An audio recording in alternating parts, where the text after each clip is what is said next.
Liam once again left me standing in the pouring rain because of another girl.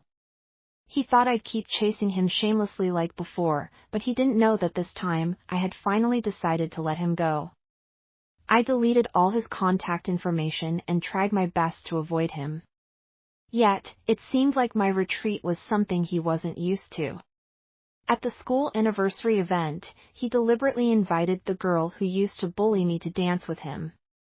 Then, he started dating my roommate and stayed out with her until late at night.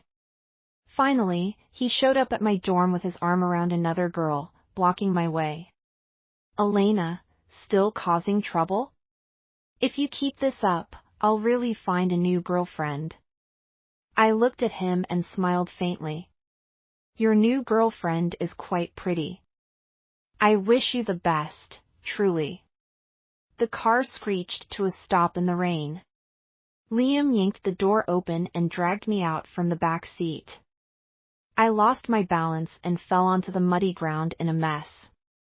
Elena, girls as shameless as you are truly rare, he looked down at me with a mocking smirk. See her in the passenger seat? That's my new girlfriend. I slowly sat up, wiping the mud and rainwater off my face. The rain poured harder, soaking my hair until it stuck to my cheeks. The mud washed away, revealing a pale, small face underneath. Liam's eyes flickered slightly, and he frowned. Go home by yourself. Stop following me. With that, he turned to get back into the car. Liam, I reached out with my muddy hand and lightly tugged on the hem of his jacket. So, we're officially over now, right? As soon as I said that, laughter erupted from the car. His new girlfriend's voice was sugary sweet. Your ex-girlfriend is so clingy. Liam chuckled impatiently, pulling his jacket free. Elena, enough. Okay, I admit I used to like you, but now I'm over it, got it?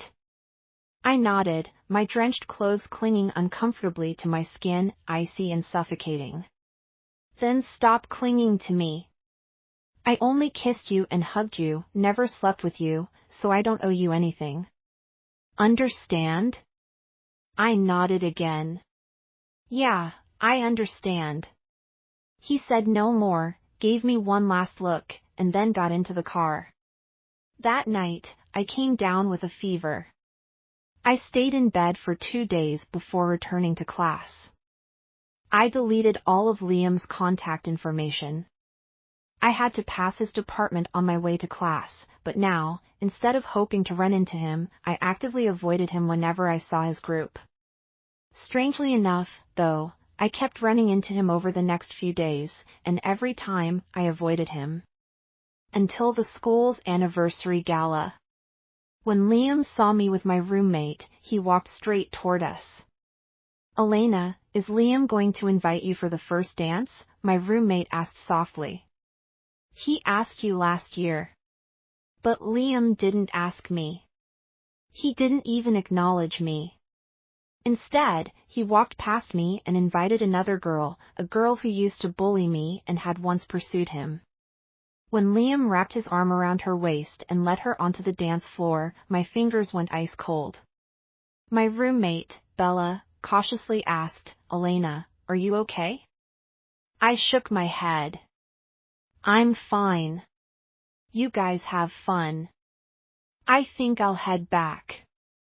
Who Liam liked or pursued wasn't something I had the right to interfere with, but he knew how horribly that girl had treated me.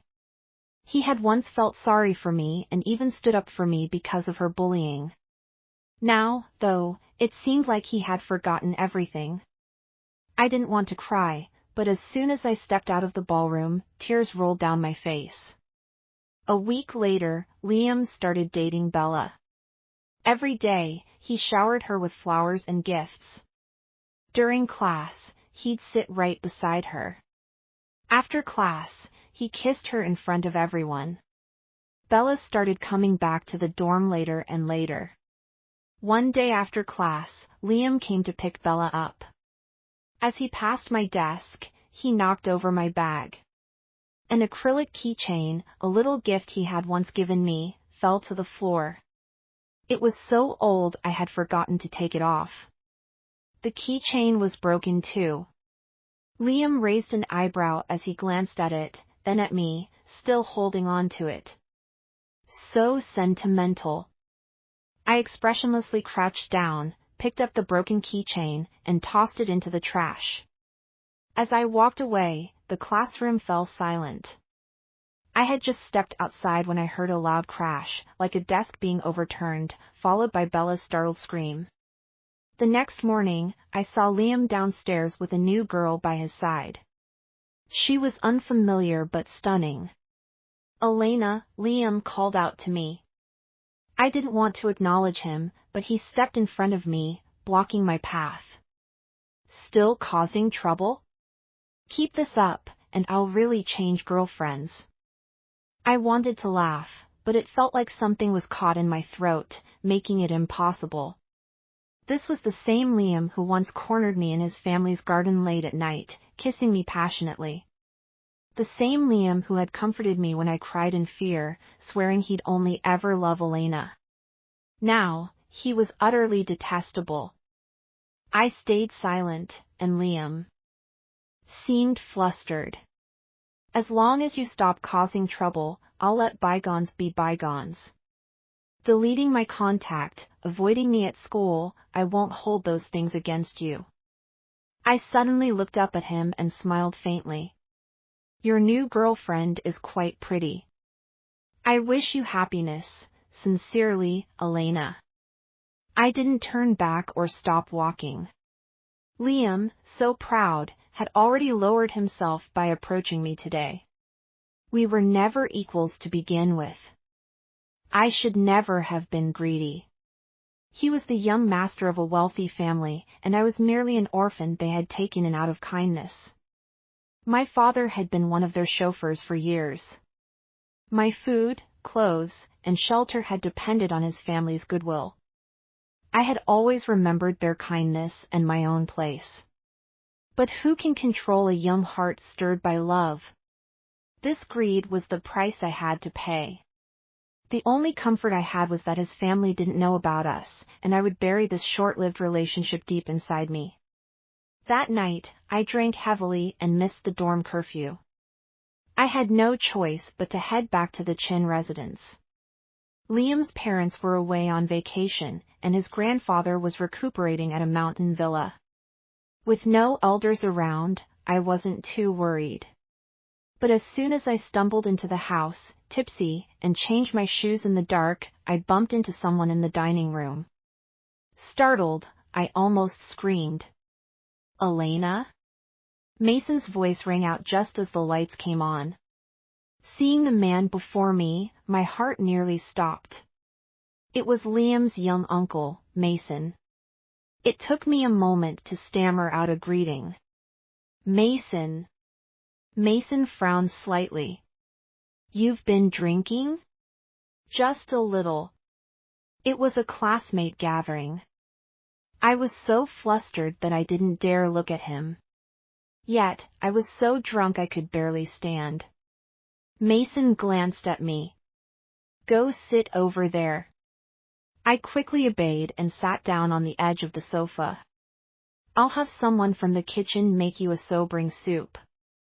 "Drink it later," he said as he reached for his phone to call someone. Panicking, I stood up hurriedly, grabbing his sleeve in a fluster. "No need, really. It's too much trouble. I'll just sleep it off." After all, I wasn't a part of their family. Even though the elders were kind and affectionate toward me, I always remembered my place and never crossed the line. Mason pulled his arm back coldly. Disoriented and weak, I lost my balance and collapsed to the floor when he yanked his arm away. Mason was tall, and as I fell to my knees, my forehead struck his belt buckle directly. The sharp edge cut into my skin, leaving a bloody scratch that quickly oozed droplets of blood. Clutching my wound, I teared up from the pain. "Mason!" Mason immediately removed my hand, cupped my face, and bent down to inspect the injury. Just then, the sound of staggering footsteps echoed from the entrance. This was followed by Liam's drunken voice calling out, "Elena? Elena?" Mason's expression shifted slightly as he looked at me. My heart pounded wildly, terrified he might suspect something. In desperation, I wrapped my arms around Mason's waist and buried my face in his chest to hide. Liam's voice grew closer, and as he stepped through the doorway, he saw Mason bending over, holding a girl in his arms.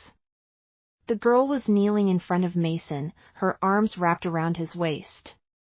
The intimate and suggestive posture sobered Liam up instantly. He spun around, intending to leave, but his drunken stumble caused him to knock over a decorative piece on the cabinet, creating a loud crash. Liam's breathing hitched. In the entire family, the person he feared most was his uncle, Mason, who was only a few years older than him. And now, catching Mason in such an intimate moment with his girlfriend, Liam wished he could disappear on the spot. "Mason, I'm sorry," Liam stammered. "Get out," Mason said, his tone calm and steady as always, yet it made Liam's heart pound wildly. He dared not linger and fled as quickly as he could. The door slammed shut behind him. Mason's face turned cold as he pushed me aside. I quickly put some distance between us, not daring to look up. The pain from the wound on my forehead burned like fire, but I didn't dare touch it. "I'm sorry. I didn't mean to," I stammered, unable to admit that I'd acted out of fear of Liam discovering us. Mason looked at me, sitting on the floor, dazed and pale, with the blood on my forehead drying and the edges of the wound red and swollen. His expression softened slightly. "Come with me. Let's treat your wound," he said, turning toward the stairs. I didn't dare delay and scrambled to get up, though my legs were so weak I could barely stand. Leaning against the sofa for support, I steadied myself. Mason walked a few steps, then turned to look back when he noticed I wasn't following. "Elena," he called, his voice calm but firm. Tears welled up in my eyes. "I can take care of it myself in my room. There's no need to trouble you," I whispered, my voice trembling. He was silent for a few seconds. "As you wish," he replied before turning and heading upstairs. I watched his retreating figure, my emotions in turmoil. It was too late to say anything now. All I could hope for was that Mason hadn't noticed anything suspicious earlier. I stumbled back to my room in a daze. A short while later, there was a knock on the door. Opening it, I found a servant holding a bag. "Miss Elena, Mr. Mason asked me to bring you these ointments." I took the bag, staring blankly at the contents inside. "Please thank him for me," I said softly. "Of course. Rest well," the servant replied before leaving. As I closed the door, my chest felt inexplicably heavy. The next day at school, Liam cornered me as soon as I arrived. Still hungover and weighed down by everything that had happened, I hadn't slept all night and was in no mood to deal with him. I ignored him and turned to leave. "Elena," he called out, not chasing after me, but his next words froze me in my tracks. "I'm planning to tell my parents about us." My mind went blank. "Are you crazy?" Anger and fear made me tremble, my hands and feet cold. Liam stepped closer, frowning as he noticed the injury on my forehead. "What happened to you?" "It's none of your business." "Answer me. Why would you tell your parents?" "Who said we're over?" Liam sneered. "Couples break up and get back together all the time. I'm here to patch things up with you. We're the same as before. You're still my girlfriend." Liam smirked, his tone both mocking and malicious. "If you don't get back together with me, I'll tell my parents that you seduced me. That night, you took off your clothes and climbed into my bed on purpose. You're the reason I lost control." Do you think they'll believe you're innocent after hearing that? You're despicable, Liam. I cried, furious. I raised my hand and slapped him hard across the face. The sound echoed, leaving red marks on his cheek. I admit I went too far before. I'm sorry, Liam said, touching his face and suppressing his anger. This slap settles the score, okay? Let's move on. He leaned in, trying to embrace me as he always had. Don't make this harder than it needs to be. You know how much I like you. As he lowered his head to kiss me, I slapped him again, even harder than before. Liam, I'd rather die than get back together with you. Say whatever you want. I've done nothing wrong and have nothing to hide. Elena, are you sure you want to keep this up? Liam's tone grew colder, his face darkening. From birth, he'd been the untouchable young master. No one had ever laid a hand on him, yet I'd slapped him twice. But I didn't care anymore. I was just an orphan with nothing to lose. The night you pushed me out of the car was the night we ended things, I said, wiping my tears away. And I stopped loving you then too. If you want revenge, go ahead. The life I have now is thanks to your parents' kindness. Even if you take it all away, I won't complain. Don't push me, Elena, he warned, his voice low and threatening. You know I've never been denied anything I wanted. And I'm still a person, Liam, I replied, my voice steady despite the tears in my eyes. Even at my lowest, I won't let you trample on me again. I knew Liam wouldn't let this go, but I never expected him to do something so unforgivable. When I received a call from Liam's mom, I had just stepped out of the library. It was noon, and the sunlight was making people drowsy, but I felt like I had plunged into an icy abyss. Elena, the driver is waiting outside the school gate. Come back home, her voice was curt and distant, completely unlike her usual self. Is something wrong? I asked hesitantly. You'll know when you get here, she said, her tone cold. Anxiety gripped me as I left the school grounds. My mind raced, unsettled by Liam's recent words. My heart sank deeper and deeper, weighed down by his remarks. When Liam and I first started secretly dating, it was sweet at the beginning. It was my first experience of love, while Liam was far more experienced. Whatever he asked of me, I would shyly but obediently comply. If he told his parents that I was the one who seduced him, I couldn't even fathom how I would face his kind and understanding parents, nor could I imagine continuing to live there. As I feared, the moment I stepped into the Chin family's living room, Liam's mom threw a stack of photos onto the table in front of me. The photos showed me with wet hair, wearing a white man's shirt, smiling shyly yet alluringly at the camera. I remembered that day vividly. Liam and I had gone on a date and got caught in the rain on our way back. Both of us were soaked, and Liam whimsically handed me one of his shirts after my shower, asking me to wear it. I had agreed without protest, doing as he suggested. He seemed to like how I looked, complimenting me repeatedly. That night, he kissed me endlessly, almost losing control. Later, he took several photos of me with his phone. These are for my eyes. Only, he had said, creating a private album for them.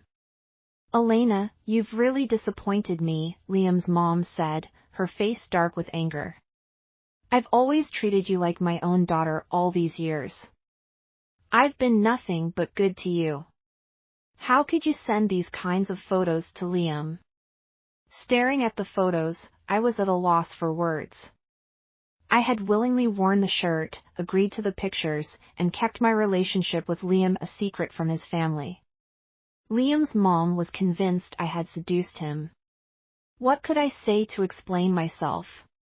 They had raised me for years, providing me with a life of privilege, treating me like a daughter. I owed them too much to argue or risk bringing them shame. Auntie, it's my fault, I said softly. I entertained feelings I shouldn't have. I knelt down and gathered the photos scattered on the floor. You have my word. I thought it through and won't repeat such shameless behavior.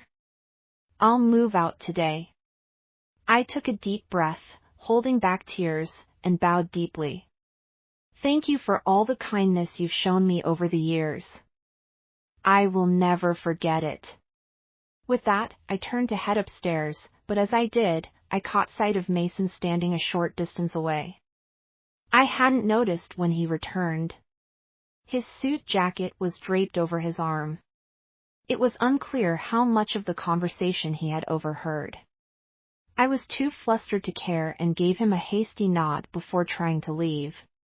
What's going on? Mason's voice stopped me. It's nothing. I'm just going upstairs, I replied, my voice trembling. Then why are you crying? Only then did I realize tears were streaming down my face. Mason reached for the photos in my hands. I tried to snatch them back but froze under his sharp gaze. Like Liam, Mason was someone I feared. Even though it was his idea years ago to have Liam's parents adopt me, granting me a safe and stable life, his presence was always intimidating. Because of these photos? He asked, glancing at Liam's parents. This isn't Elena's fault. What? Liam's mom looked puzzled. Mason handed the photos back to me. I took these photos of Elena, he said calmly. But Liam said. Mason cut her off with a faint smile. Liam and Elena had a fight recently. That kid held a grudge and decided to pull this stunt to mess with her. Liam's mom let out a breath of relief but still looked skeptical. Then why would you take such photos of Elena? She's still a child, Liam's father added with a frown. I stood frozen, overwhelmed and confused by Mason's unexpected intervention. Mason walked over to me, his hand resting lightly on my head. She's 21 now, hardly a child anymore, he said, and dating isn't a crime, is it? The situation ended in a bewildering way. I inexplicably became Mason's girlfriend. Liam's mom apologized to me and scolded Liam harshly. He's getting more and more out of hand these days. Exactly. He used to bully Elena, but now he's gone so far as to pull a prank like this. Elena's reputation matters, especially since she's a girl. I won't let him off this time. Liam does need some discipline, Mason said. Why don't we have him work under me at the company for some training? Liam's mom immediately agreed, beaming. That's a great idea. I'd feel completely at ease with you in charge. Don't hold back, she added. Don't worry, Mason replied. Then he turned to me. I'll take Elena out for dinner. We won't be back tonight. In the car, Mason finally let go of my hand. He gave the driver an address, then turned to me. Elena, I remember you were 9 when you first came here. Yes, I replied, startled by his sudden reminiscence. When did you start dating Liam? About a year ago, I stammered, but we've broken up. Do you still like him? I hesitated, feeling a dull ache in my chest, but I shook my head. No, I don't. Mason nodded slightly. Are you sure? Yes, I said firmly. Good. Tomorrow, you'll move out, he said. I'll have someone pick you up once your things are packed. Pick me up where? My place, Mason replied matter-of-factly. But you're my girlfriend now, aren't I? But that's just a pretense to help me out. Don't want to? Mason raised a brow. No, it's just, you're Mason. You're my elder. Elena, he interrupted, I'm Liam's uncle, but we're not related by blood, and I'm only 8 years older than you. He leaned closer, his gaze steady. Besides, if I recall correctly, you were the one who came to me first. I flushed at the memory of that night, unable to argue. Seeing my silence, Mason softened his tone. Living with me will keep Liam from bothering you. Think it over. I moved into Mason's house. The house was much closer to my school. Mason was usually busy, so I still stayed in the dorm most of the time. Only on weekends would he come to pick me up. A few days ago, Mason arranged for Liam to intern at the company. He was sent directly abroad. Liam feared Mason and didn't dare slack off on work matters. As a result, he was constantly busy and had no time to pester me anymore. A month later, when Liam returned from his overseas trip and came to look for me at school, I had just stepped out of Mason's car. I waited at Liam, ready to leave, but Mason stopped me. Elena. Yes? Do you need something? I took 2 steps back toward the car. Mason reached out and grabbed my wrist, pulling me into his arms with a slight tug. Mason! I panicked, worried that a passing classmate might see us. I'll pick you up tonight. He let go of my wrist, and I quickly stood straight. But just then, someone roughly grabbed my arm. Elena! Liam's eyes were practically blazing with anger. What are you doing? Are you flirting with my uncle now? Mason got out of the car, gripped Liam's wrist, and said coldly, let go. If everything goes as planned, 2 years from now, when Elena graduates, you'll need to start calling her aunt. Mason's gaze was firm as he looked at Liam.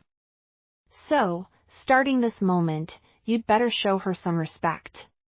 Liam was utterly stunned, and even I looked at Mason in shock. Elena, go back to the dorm. No, she can't leave. Liam was on the verge of breaking down. He held on to me tightly. Mason, she's my girlfriend. This isn't funny.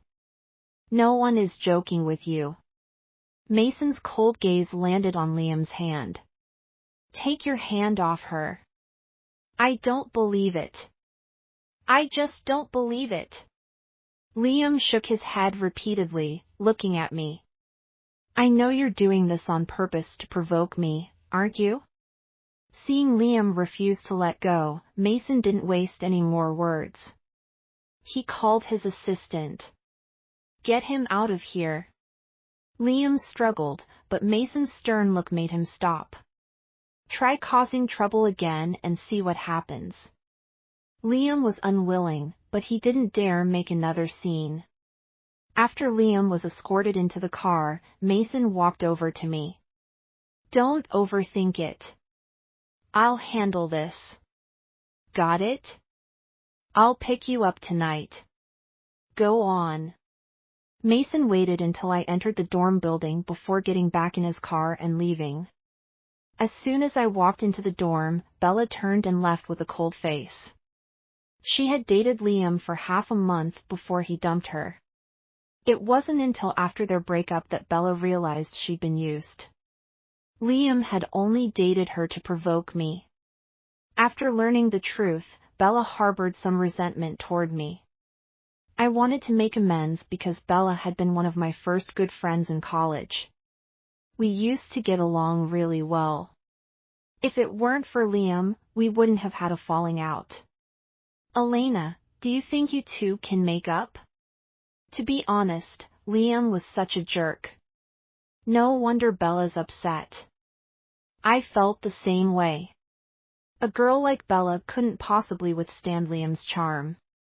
I'll go talk to her. Yeah, you two should have a proper conversation. After all, you're in the same dorm. Bella and I talked for a long time. Though she still had some lingering grievances, she was willing to mend our friendship.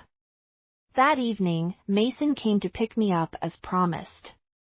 He had probably been out socializing and smelled of alcohol. As soon as I got into the car, before I could greet him, he pulled me close. Startled, I tried to push him away, but his grip tightened. Elena. Mason, you're drunk. I am, but I'm very clear-headed. His slightly tipsy eyes gazed at me, gradually softening. Can I? I didn't reply, but I also didn't shake my head. Over time, I'd started to see him in a different light. What once felt uncomfortable had turned into a desire to spend more time with him. Mason pulled me into his arms and lowered his head to kiss me. His lips carried the strong scent of alcohol, and I, not used to drinking, found it overpowering. I shook my head, trying to push him away. Mason opened his eyes, looked at me, and stopped. Instead, he buried his face in my neck, looking tired. Elena, his voice was husky as he tugged at his tie. My head hurts for some reason. The fear and distance I usually felt toward him seemed to melt away in his rare moment of vulnerability. Do you want to see a doctor? No hospital, he said, shaking his head and hugging me tighter. The smell of hospitals makes it worse. Then what should we do? I saw you massaging Grandpa before, he said, looking at me. Do the same for me? The driver couldn't help but chuckle but quickly fell silent. I muttered under my breath, are you really drunk, or just pretending? This behavior was so unlike Mason. Summoning my courage, I gently placed my hands on his temples. Let me know if it feels uncomfortable. After a while, when he didn't respond, I asked softly, is this pressure okay? Moments later, Mason suddenly grabbed my wrist. Stop talking. It's noisy. I held my breath and increased the pressure slightly. In the dim car, a faint smile seemed to form at the corner of Mason's lips. If I hadn't seen it with my own eyes, I would have thought it was my imagination. From that day on, my relationship with Mason seemed to grow closer. When we lived at the old family house, I had been terrified of him. The moment I saw him from afar, I would avoid him like a mouse avoiding a cat. But now, under the same roof, I occasionally dared to talk back. Mason was extremely busy, but every Friday night, without fail, he would come to pick me up. Even though we lived in the same house, we slept in separate rooms. Mason was reserved and disciplined, a true gentleman. Except for a good-night kiss on weekend nights, he rarely showed any physical affection. Living with him, I gradually felt at ease. For the first time in years, I experienced a sense of belonging, as though I truly had a home. Every elder in the old house had treated me kindly, but as a child living under someone else's roof, I had always been sensitive and mature beyond my years. Though I lacked nothing materially, I'd never felt a sense of home. Not even during the months when Liam treated me well. Yet with Mason, I finally found that feeling. I couldn't pinpoint when it started, but I began looking forward to Fridays, looking forward to seeing his car downstairs, looking forward to opening the car door and seeing him, looking forward to curling up with him on the couch to watch a random movie, looking forward to those goodnight kisses on weekend nights. I loved hearing him call me Elena. It felt intimate, like a warmth that softened my heart. It made me feel like a little girl again, someone who could be willful without the fear of being disliked or sent away. On the eve of summer vacation, Mason had a 2-week business trip to France. Initially, he planned to take me with him, but I had an important exam coming up, so I couldn't go with him. The day I finished my exam, Bella suggested a night out at a bar with our dorm mates to unwind. After taking a shower back at the dorm, I was drying my hair when I made a video call to Mason. It took him a while to pick up. In the video, Mason was wearing a navy blue shirt, sitting in what appeared to be an office. By my calculations, he still had 3 days before coming back. Yet, from the second day of his trip, I already started missing him. Heading out, he asked. Yes, I'm going to a bar with my dorm mates later. We might have a few drinks. I'll arrange a car to take you there and pick you up afterward. No need for that. It's just my dorm mates and classmates. How did the exam go? Not bad. Looking at Mason on the screen, I couldn't help but reach out and lightly touch his face. Mason, you're coming back the day after tomorrow, right? Yes. Should I pick you up? Mason chuckled. You'll drive? I glared at him, puffing out my cheeks. I've had my license since I became an adult. All right then, come pick me up. I'll go dry my hair now. Elena, what is it? Mason in the video gazed at me, his expression relaxed, carrying a trace of gentleness. Call me when you get back tonight. Got it. I got you a gift. On the screen, I smiled, my eyes curving into crescents. Thank you. You're the best. Go now, dry your hair, or you'll catch a cold. Roger that. As I headed out, a sense of elation filled me. The night was electric, and I ended up drinking a bit too much. Since most of us were girls, the drinks were mainly beer, fruit wines, and low-alcohol cocktails, but the mix of drinks made me dizzy quickly. At that moment, Bella approached with a glass of wine. Elena, she said, handing it to me. Have a drink. I smiled at her foolishly through my haze. Does that mean if I drink this, everything's fine between us? Bella laughed. Yes, drink this, and it's all good. Not one to overthink, I downed the glass in one go, and Bella did the same. Let's step outside and talk, she suggested. The private room was noisy, filled with chaotic chatter and laughter, making conversation impossible. I followed Bella out. This room is empty. Let's sit here. Bella led me to the end of the hallway and opened the door to a private room, but I didn't step in. Bella, I called out. She turned to me, the smile on her face fading entirely. If I'm not mistaken, someone's in that room, aren't they? My pounding headache made me steady myself against the wall. Orphaned young and raised under someone else's roof, I, Elena, grew up cautiously, far from a naive girl without defenses. Elena, don't blame me, Bella said, grasping my arm. Liam told me to bring you here. If I didn't, he threatened to post my photos online. Bella's pale face twisted into a bitter smile. I truly like him, but he's never felt the same about me. I'm not doing this for him, I'm doing it for myself. Elena, I'm not like you. I can't afford to lose face. My family can't afford it. With that, she yanked me into the room. As I struggled, Liam's hands firmly gripped me. Bella released me, her expression vacant. Bella, I called her name weakly, but she had already closed her eyes and shut the door. Darkness consumed my vision. Liam's body pressed against mine, the strong smell of alcohol enveloping me. Elena, he murmured, I should have taken you long ago. I shouldn't have held back just because you were younger. I fought back with all my strength, but Liam was far stronger. My body, burning with heat from the alcohol and drugs, refused to obey me. He spun me around to face him and forced a harsh kiss on me.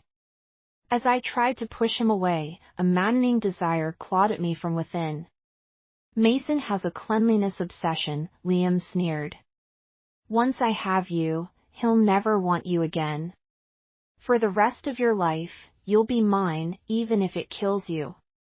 Cold air rushed over me as he tore my dress apart. The shock cleared my head for a brief moment. When Liam leaned in to kiss me again, I summoned all my strength and bit him hard. But what I thought was all my strength barely fazed him. He grunted in pain but quickly retaliated, his hand closing around my throat. How long have you been sneaking around with Mason under my nose?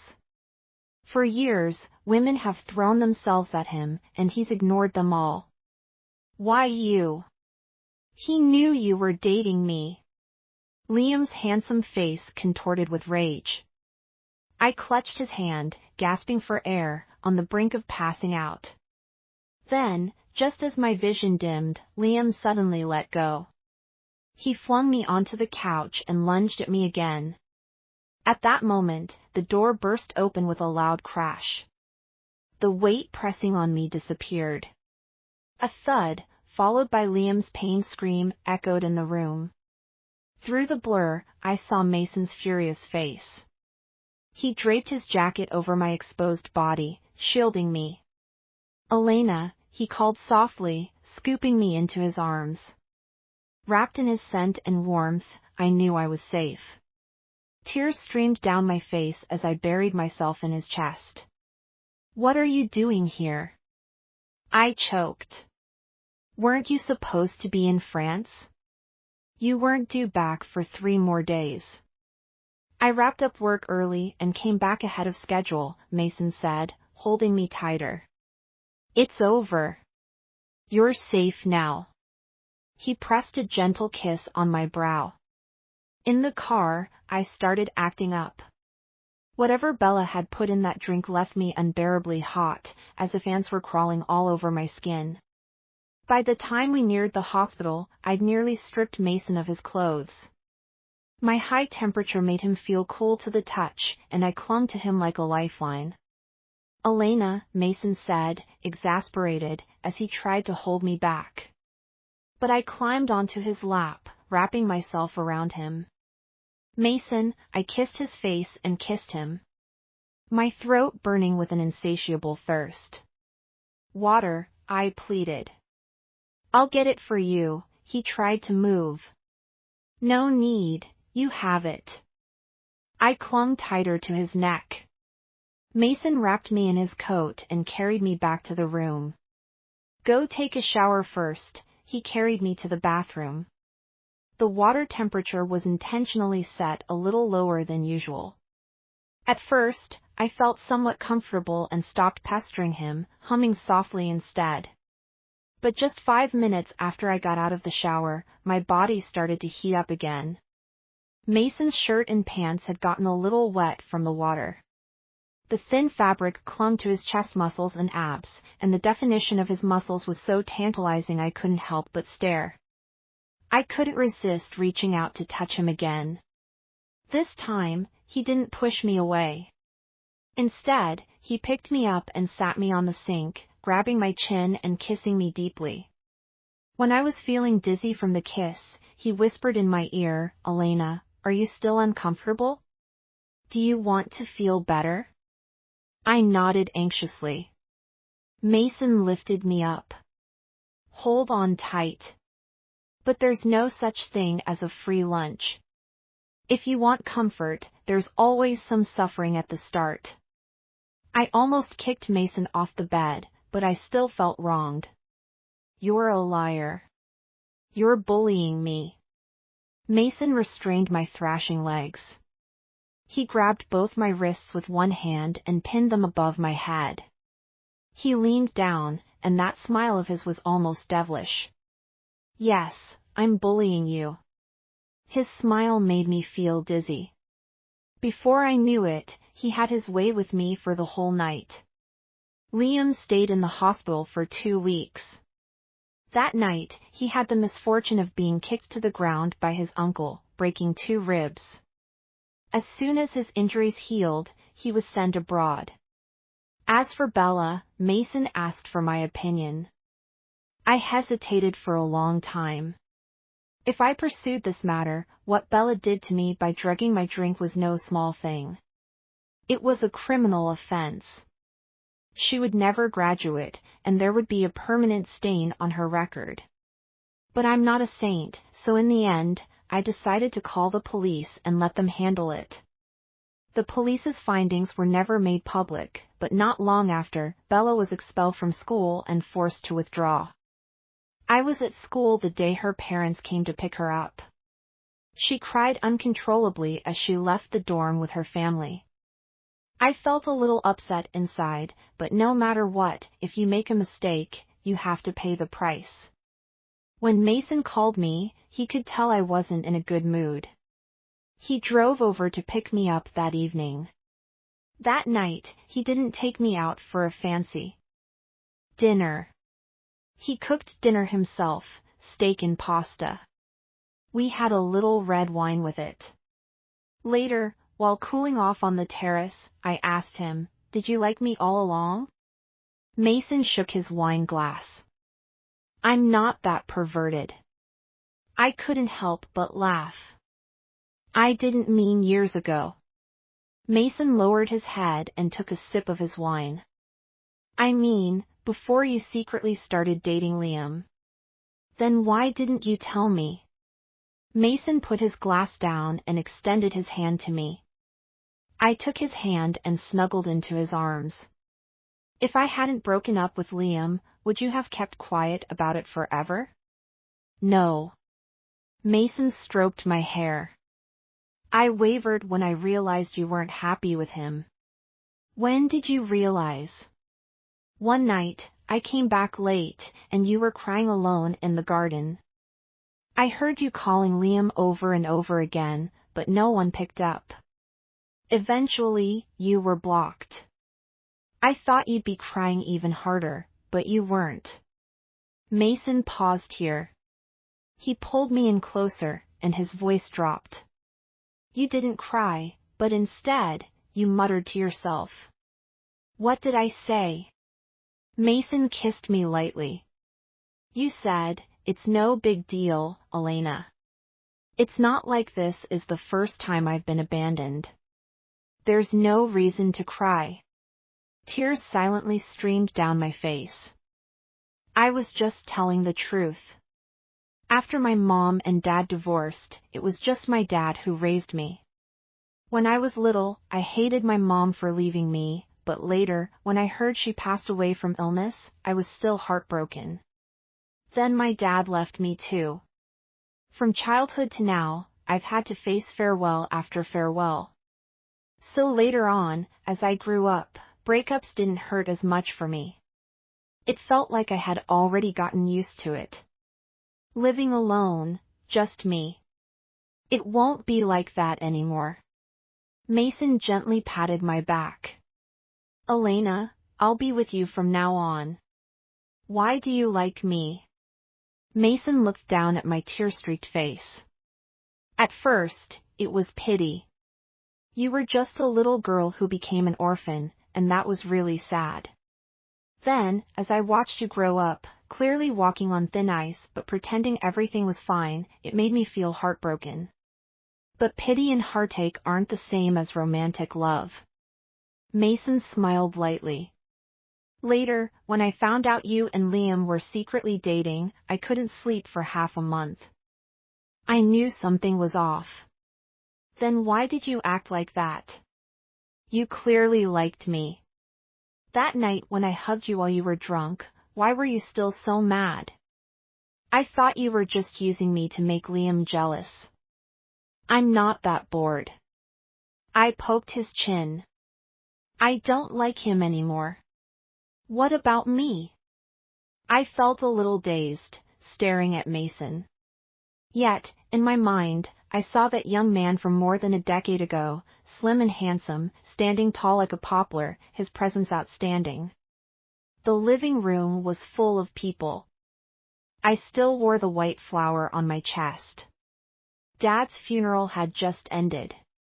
They were discussing what to do with me, the orphan. My dad had died on duty, and Liam's grandfather, a kind man, had helped with the funeral arrangements. The old man even opened a bank account for me and deposited the compensation money there. At the time, distant relatives surfaced, eager to adopt me. It would have been the easiest arrangement for their family. Liam's parents were all for it. I was only 9 at the time, but I had a vague understanding that I would probably have to go with these relatives I had never met to another province.